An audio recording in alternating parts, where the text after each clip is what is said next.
Goodsprings, the place where the courier's journey begins. Shot in the head, discombobulated, recombobulated, two bears high-fiving, easy Pete. Howdy. The events of this curious little town are now well known. But today we will be looking at an area just southeast of the town's limits. As you leave Goodsprings in the distance and begin heading out into the radioactive plains of New Vegas, you may come across the Goodsprings source. If you completed Sunny Smiles' tutorial quest, this area will be familiar. It contains several water wells and troughs that the nearby town relies on for purified water. It is also made up of 3 distinct levels, but it is the lower campground level that interests us, because here resides a man by the name of Barton Fink. Barton has a problem that he needs your help with. Hello? Can you help me? What's wrong? My girl is trapped by geckos on the ridge, and I can't get to her. Please, she's going to die. Where is she? Go up the path, past the broken radio tower, and go to the right. They're at the top of the trail. I'll see what I can do. You will? Thank you for helping me. Please hurry. Agreeing to help Barton starts the unmarked quest, Barton the Think, whose title is a reference to the 1991 Coen brothers film, Barton Fink, a psychological thriller about a troubled playwright with writer's block. So probably a reference in name only. After heading towards the radio tower and turning right, you are met with an incline leading up the rocky overlook area. This trail is home to several geckos that can be quite the challenge for a low-level courier, especially just after leaving the tutorial zone. And waiting at the top of the ridge is a rather large and concentrated group of geckos.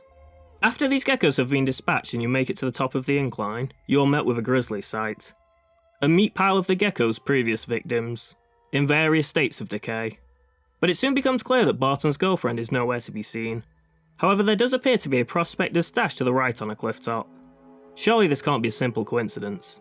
Maybe this is what Barton actually wanted, all along.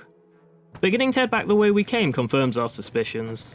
Sorry I tricked you, but thanks for clearing out the geckos. Now I can get to that stash up there, after I deal with you. I've got you now.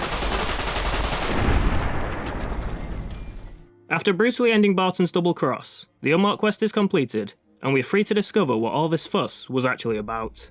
Without the Wild Wasteland trait, we are met with the sight of a dead prospector alongside some minor loot.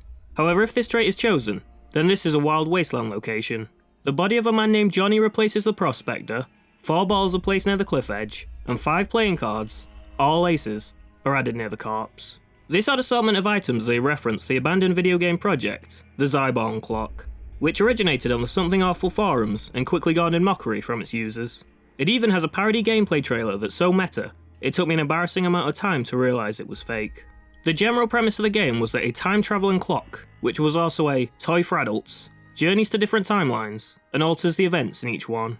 Johnny is a reference to the character Johnny 5 Aces, who in concept art for the proposed game is seen sat at a table with, you guessed it, 5 aces. 4 aces are seen on the table, and 1 is being held in his hand. This is mirrored in New Vegas, with 4 aces placed on the table and 1 strewn near Johnny's body, almost like he was holding it when he died. Johnny's body also never despawns, so you can fill him like a Pat Brahman and carry him around with you on your adventures. You know, if you really wanted to. The 4 balls near the cliff edge are a reference to another teased part of the Zybourne Clock lore, the infamous 4 balls quote. Because of all the plot information that got leaked, one part stood out more than most. A leaked project script details how a character gives an explanation into how the laws of time travel work in the game. We theorise that when you send an object through time, it does not create a new timeline that overrides the current, like we'd originally thought. When the object enters the time stream, time begins to correct itself. Let me use this example. Imagine 4 balls on the edge of a cliff. Say a direct copy of the ball nearest the cliff is sent to the back of the line of balls and takes the place of the first ball. The formerly first ball becomes the second becomes the third, and the 4th falls off the cliff. Time works the same way. This explanation was so confusing that even the lead level designer of the project still doesn't understand the theory. But now, in New Vegas, you can try and work it out for yourself.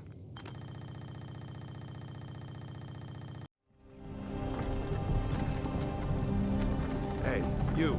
You're finally awake.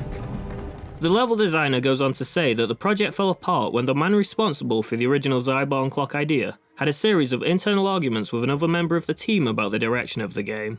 This led to that team member being kicked out of the project. There was only one problem. That person was the only member of the team with any prior game development and coding knowledge. This, combined with the fact that everyone else had been leaving the team because they were sick of hearing the arguments between the two, meant that it wasn't long before development went stale, the script was leaked, and the memes began.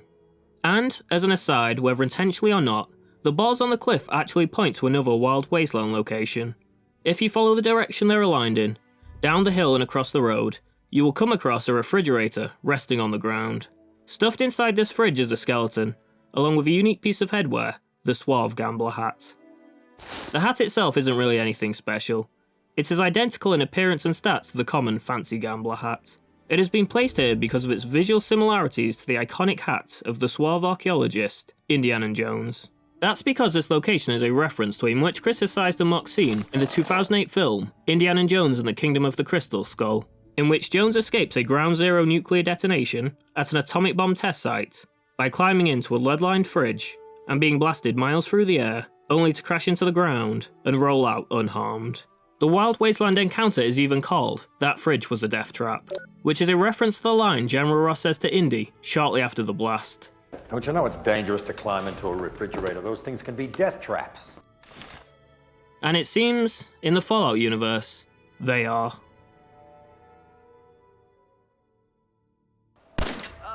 My legs are so stiff. No, that's not how that works.